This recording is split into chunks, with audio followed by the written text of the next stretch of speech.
CPM party Mancherial జిల్లా committee ఆధ్వర్యంలో మందమరి పట్టణంలోని సిఆర్ఓ క్లబ్లో బొగ్గు బ్లాక్లను ప్రైవేటు వాళ్ళకి ఇవ్వద్దు, వేలంపాటలో పెట్టద్దు, వేలంపాటను రద్దు చేసి సింగరేణి సంస్థకే బొగ్గు బ్లాక్లను ఇవ్వాలని చెప్పి ఈరోజు డిమాండ్ చేస్తూ రౌండ్ టేబుల్ సమావేశం జరిగింది.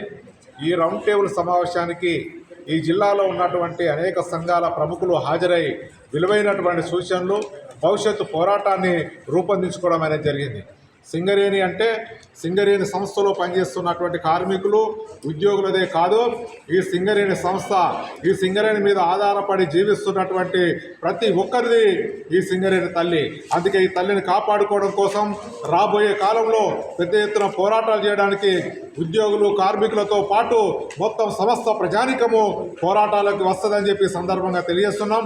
అదేవిధంగా రేపు 18వ తారీఖు రోజు నుంచి సింగరేణి వ్యాప్తంగా సంతకాల సేకరణ చేసి ఈ సంతకాల సేకరణ కాపీలను ఈ రాష్ట్ర గవర్నర్కు, కేంద్ర కార్మిక శాఖ మంత్రి కిషన్ రెడ్డి గారికి కూడా ఇవ్వడం అనేది జరుగుతుంది.